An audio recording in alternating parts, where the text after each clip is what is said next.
Pizza Co., written by Michael Bruno. Serving you up heroes and villains in 30 minutes or less.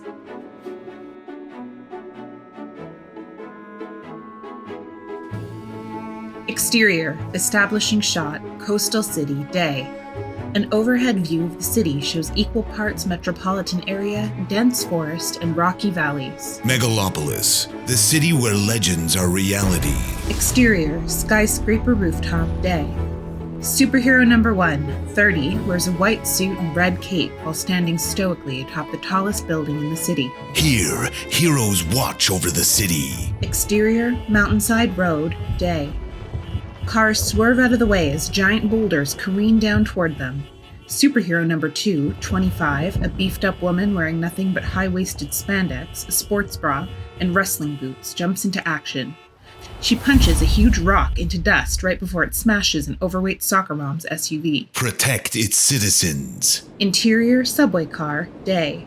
Superhero number 3, 35, a dark Batman-esque character, sits in a crowded subway. As an old lady, 80, walks by looking for a seat, the hero stands up to offer his to the elderly woman. And do other heroic duties? While the old lady is thanking superhero number 3, random evil guy, 50, a dubious-looking villain with a top hat and handlebar mustache, pops out of the crowd to steal the open seat. Of course, heroes have no place without their villains. Random evil guy laughs maniacally. Exterior, skyscraper rooftop, day. Superhero number 1 is still puffing his chest out over the city. Megalopolis is full of these super people, but also the more mundane. Many, many stories below, the superhero we see. Exterior, pizza company restaurant, day. A pizza mascot, some poor soul in a chef's apron with a huge foam pepperoni pizza head, stands under the red and white striped awning of a pizza joint. The flickering neon lights above the awning spell out, Pizza Co. The mascot holds up a sign that reads, "The original pizza company, now over 1 billion served." You can't forget about those who serve the community every day at everyone's favorite local Italian cuisine chain. A woman walks her dog down the street. The dog sniffs a fire hydrant, but pulls away and goes to smell the mascot's feet. After a few sniffs, the dog begins peeing on the mascot's oversized black sneakers. The mascot sighs and leans his huge pizza face down toward the pavement. Interior, Pizza Co., restaurant, kitchen, day. Inside a grimy kitchen with outdated equipment, cooks toss pizzas in the air and smear the dough with bright marinara sauce.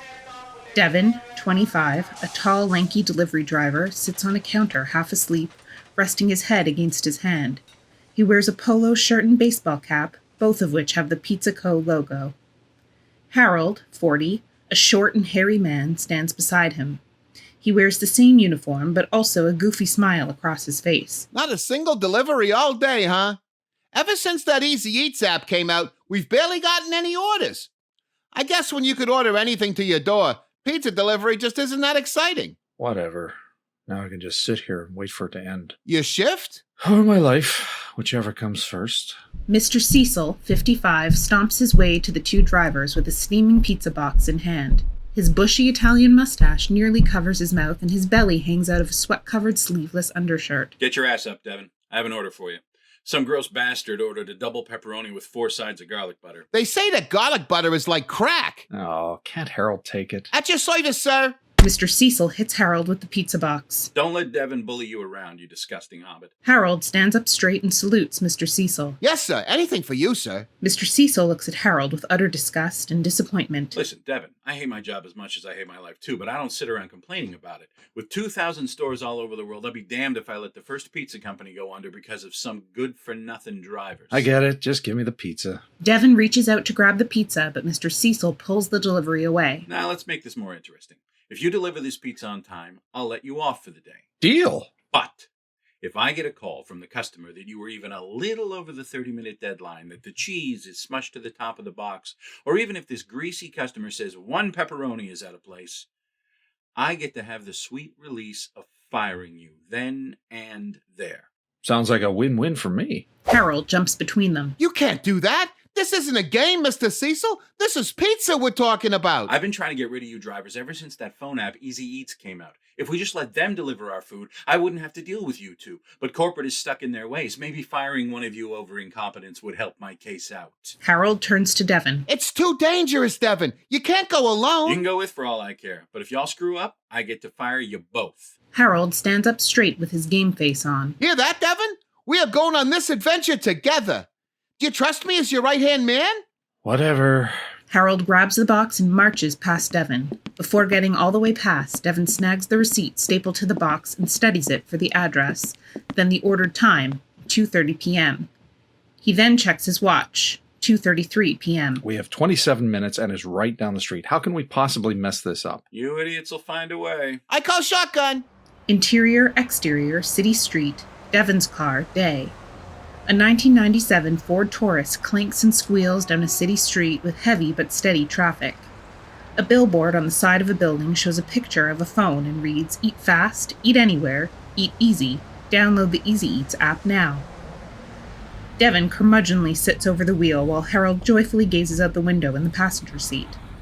Harold notices his coworker's expression. You really aren't having a good day, are you, best bud? I'm 25, driving pizzas. I'm not having a good decade, let alone day. Harold puts his arm on Devon's shoulder. What's wrong with delivering pizzas? I've been doing it for over 25 years, and look at me. Harold, you are the after picture I hope to never see.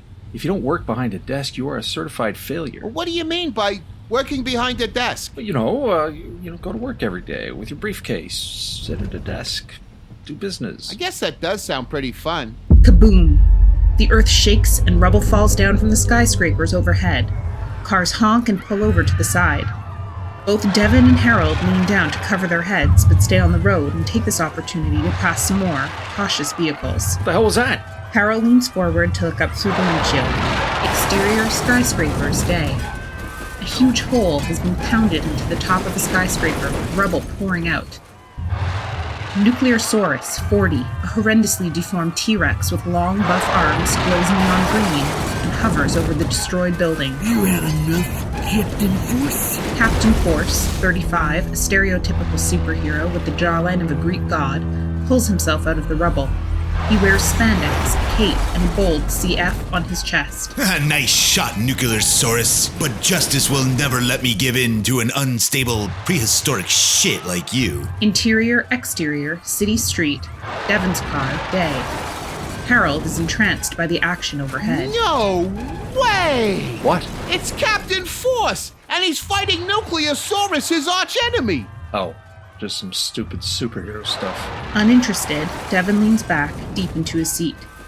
Harold rolls down the window and sticks his head out to get a better view. Captain Force is like my third favorite hero. Don't tell me you still read his comics. They're for little kids, you know. Are you kidding? I've read every issue. Exterior, skyscrapers, day. Captain Force grabs a huge chunk of the rubble he climbed out of and holds it up overhead, ready to throw. Nuclearsaurus floats comfortably across the sky and laughs. What are you planning to do with that? It's just a rock. A rock for the people. Take this, fuckboy. Captain Force hurls the huge piece of rubble at the glowing villain, smacking him in his grotesque green, scaly face. The huge slab of rubble falls to the street below while Nuclearsaurus is flung and slams into the adjacent skyscraper. Blunt force trauma, my one weakness. Interior, exterior, city street, Devon's car, day. A car sits in front of Devon's Ford and slowly inches forward as Devon honks and rides his bumper. A shadow starts to grow, surrounding the car. Captain Force is known for being the people's champ. He would never let a citizen get hurt while he's protecting the city. Crash. The huge piece of rubble drops onto the car, erasing it from existence while completely blocking the path forward. Exterior, city street, day. Honks come from multiple cars on the road as they veer off the last second to avoid an accident. Some can't brake in time and crash into the car in front of them. Angry dude, 40, leans out of his car window in a three-piece suit, shaking his fist in the air. I'm trying to get to work here, you jagoffs. Interior, exterior, city street, Devon's car, day. Devon is able to pull off the road without any harm to his junker. Well, look what your precious hero did. Harold's boyish wonder slightly fades. I hope it doesn't make us late. I don't want to get fired, Devon. Harold is visibly worried. Devon notices this and checks the clock on his dashboard. 2:42 p.m. We'll be fine. We're close enough to walk anyways. Come on. Devon gets out of the car and Harold follows suit, carrying the pizza box. Exterior, city street, day. Cars continue to honk. People continue to yell. Harold looks back up at the superpowered scene above. I wish we weren't in such a rush. Not every day you get to see a superhero battle up close and personal. Looking over to the sidewalk, Devon sees an open but shadowy alleyway. There. We'll take a shortcut. Devon and Harold inconspicuously walk into the darkness. Exterior, skyscrapers, day. Captain Force continuously pounds Nuclearsaurus into a neon green paste with a big smug smile on his perfectly chiseled face. Oh yeah, they will have to give me the key to the city for this one. With each punch, nuclear waste flies from Nuclearsaurus's bruised and battered dinosaur face, falling down to the street below. Exterior, city street, day. With the undynamic duo gone in the alley, multiple others begin to exit their vehicle. At the same moment, the nuclear waste begins to spray down from the skyscrapers, landing on and near the people. Once the civilians come in contact with the neon slime, their eyes turn that same solid green and blank stares run across their faces. The newly zombified businessmen and women begin attacking the non-zombies, turning them into zombies as well.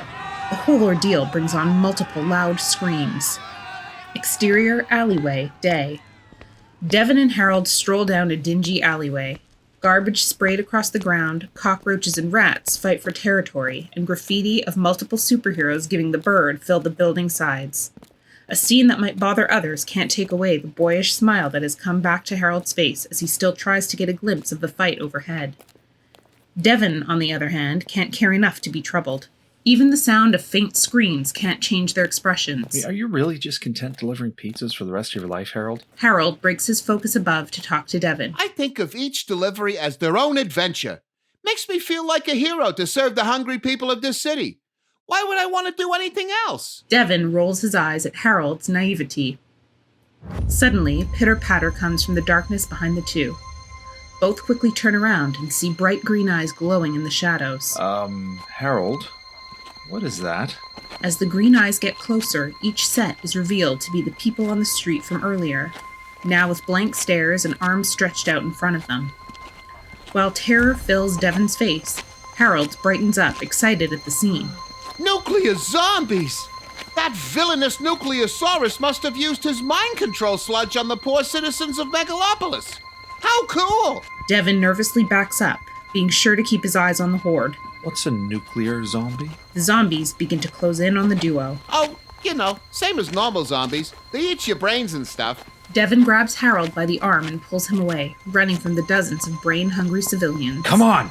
Devon turns the corner of the shadowy alley, still pulling on Harold's arm. See? Isn't this fun? Every delivery is a little different. Shut up and run! Devon abruptly stops, which causes Harold to jolt forward and nearly fall with the pizza in hand. Harold? Harold catches himself and slowly looks up. What's up, buddy? Uh-oh. Devon and Harold stand face to face with another horde of green-eyed zombies. Devon turns to run the other way until the original horde appears at their back. Harold holds the pizza tight, seemingly more worried about it than himself. Devon's head turns rapidly, looking for an opening. Of course this is how I go.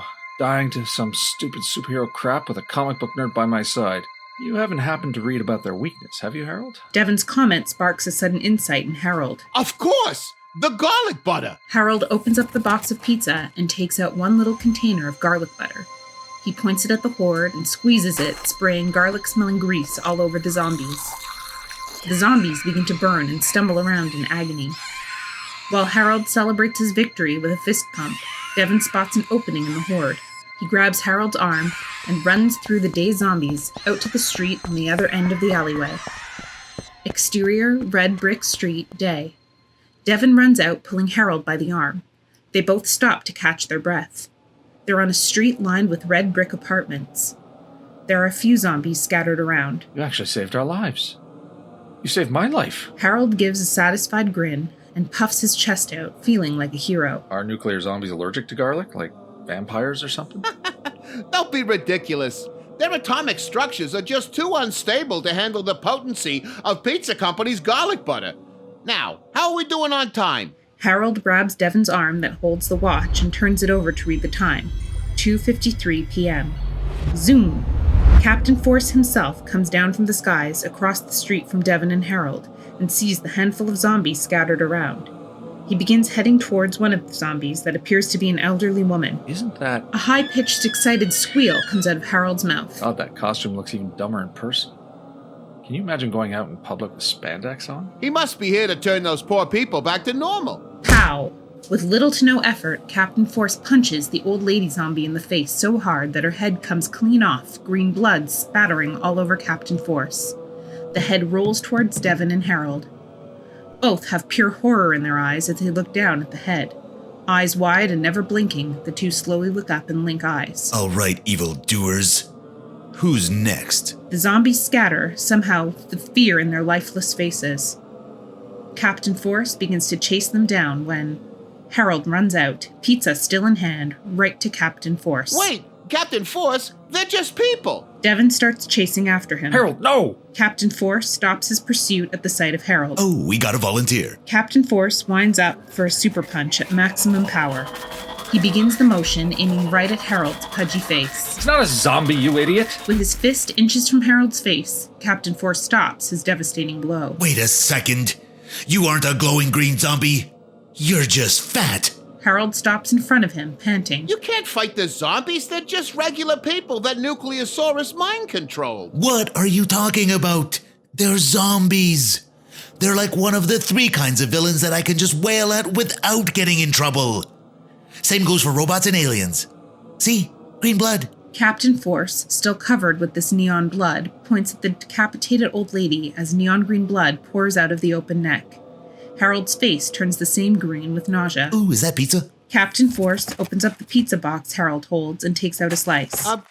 Sir? That's actually for a customer. Chomp.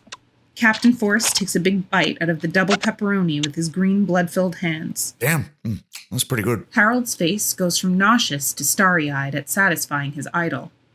Captain Force puts the half-eaten slice back into the box, covering the rest of the pizza with specks of green blood, then opens it up slightly more, spotting the garlic butter. No way, is that pizza company garlic butter? Slam.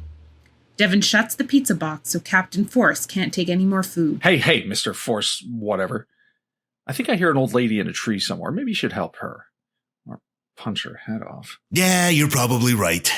Can't take off 5 minutes or the city goes down the shitter.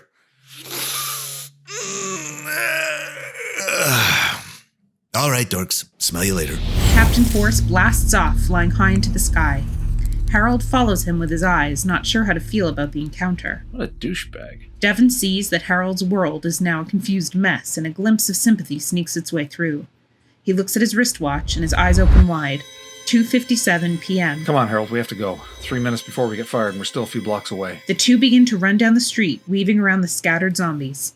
Exterior apartment door, day. Out of breath, the duo finally reaches the front porch of the red brick apartment they are set to deliver to. Harold rings the doorbell. Devon checks his watch. 3:01 p.m. Devon is disappointed but too stubborn to show it. Steve, 30, a schlubby man in his pajamas, opens the door. With a smile on his face, Harold extends the pizza box out towards Steve. Devon stands by, indifferent. Here's your pizza. Steve. Oh man, am I hungry. Steve takes a quick glance at his watch and smirks. Hey, 31 minutes, that's a free pizza. Devon looks over to a horrified Harold. Just kidding, I don't care. Both take a sigh of relief.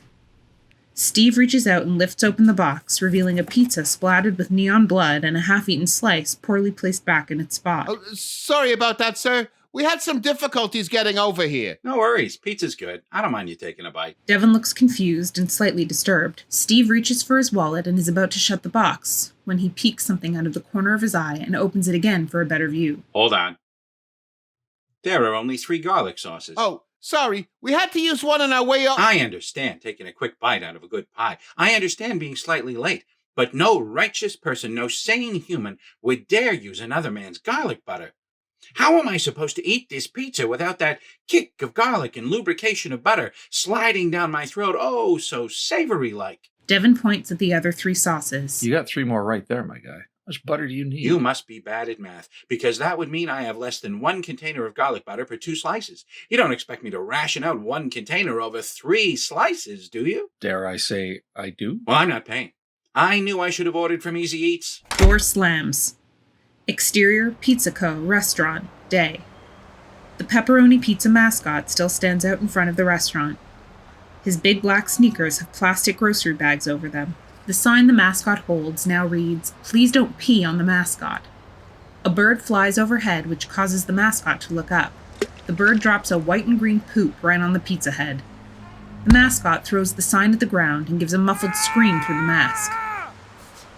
Interior, Pizza Co. Restaurant, kitchen, day. Harold walks into the kitchen with his chin tucked into his neck, sobbing. Devon walks behind, irritated, but trying not to show it.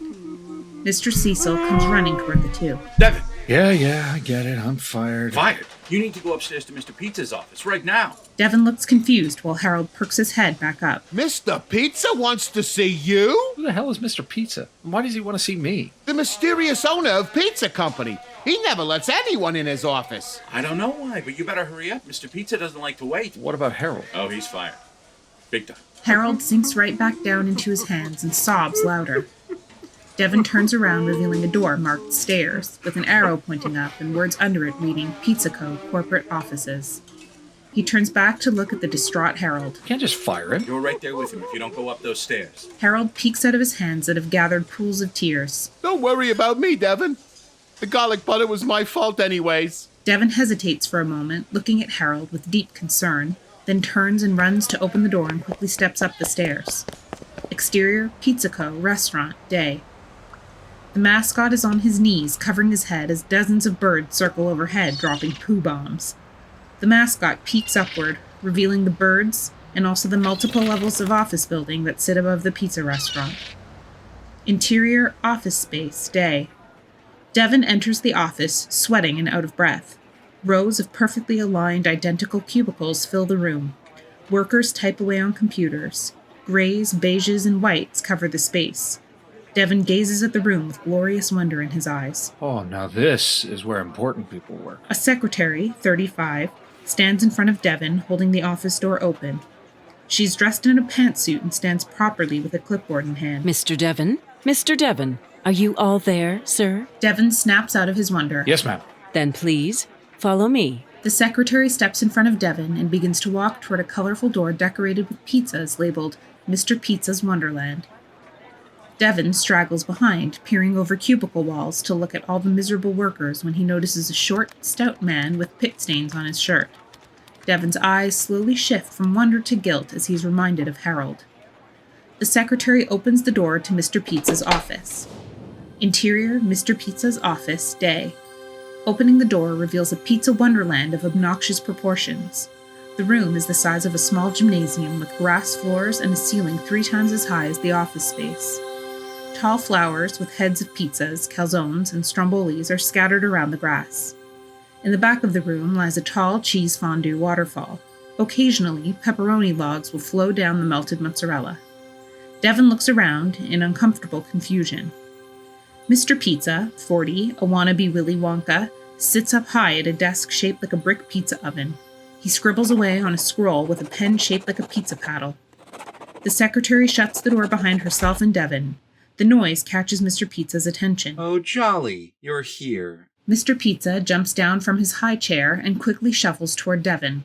He's a very short man who wears a pizza-decorated red suit and pants. A fully cooked deep dish sausage pizza sits on his top hat. Wonderful of you to show up, Devon. How do you like my Wonderland? Not many have the pleasure of seeing it from the inside, you know. It's cool. It smells pretty oily in here. Mr. Pizza covers his mouth to hold back a childish giggle. Cool. Yes, I guess it is pretty cool. This is my personal pizza factory. It's where all our ingredients are made. Really? I'm pretty sure all our ingredients get shipped in every Tuesday from a truck. Mr. Pizza giggles and walks up to Devon. He wraps his arm around Devon's back and leans in toward his face. Devon looks down at him. We are the pizza makers, and we are the eaters of cheese. Devon squints but maintains eye contact with Mr. Pizza, who giggles and begins to shuffle back toward his desk. Now come. I have something to show you. Devon turns to the secretary, who stands stoically. They both follow Mr. Pizza. Once they get close to his brick oven desk, Mr. Pizza opens up one of the oven compartments. Would you join me inside? inside? Mr. Pizza rolls into the oven and waves for Devon to do the same. Devon looks over at the secretary with concern. She calmly gestures toward the opening. Devon does a double take, then slowly crawls into the narrow space. Mr. Pizza giggles, then looks up at the secretary. Would you please close the hatch and lower us down? Down where? The secretary slams the compartment closed and pulls a lever located on the side of the desk. The noise of the two shooting downward is heard from inside the pizza oven desk. Interior, Mr. Pizza's laboratory, day. The oven elevator comes to a crashing stop. Mr. Pizza kicks open the compartment door, revealing a pristine white and silver laboratory. Devon is disoriented but regains himself and looks around. On one side of the room, there are robotic arms rapidly putting together different styles of pizza boxes as a light flashes either green and dings in approval, or flashes red and honks in rejection, directing the arm to throw the box into a furnace. On the other side, scientists mix together flasks and beakers of liquids labeled pizza flavors. One of the scientists holds a Canadian bacon beaker and a pineapple flask. She pours the two together and it poofs up in a cloud of smoke. 3 thick tubes feed liquids into a huge vat labeled garlic butter. One of the tubes is labeled garlic and the other butter, and the third, literally crack. Devon and Mr. Pizza both crawl out of the oven compartment. What is this place? Isn't it obvious? This is my laboratory. All of the new, wonderful, magical flavors and pizza designs are made up here. So, why am I here? As you know, that darn Easy Eats app has been stealing business from us left and right. Why order pizza when you can get anything delivered? Devon looks at Mr. Pizza suspiciously, wondering where he's going. This got me thinking of the group we often forget here in the food service industry. Superheroes! Your actions today have inspired me to finally enter their super world. What could I have possibly done to inspire you? Don't sell yourself short, kiddo. Mr. Pizza shovels over to a huge blank wall. He grabs a remote control and points it up toward a projector above. The projector powers on and displays hundreds of security camera-like footage of pizza drivers across the world on their deliveries. I've been watching all my drivers over the past few months on the lookout for just the right one. Mr. Pizza changes the display to previous recordings of Devon and Harold's delivery. I saw how you stayed composed when the sky was falling on you. Projector footage.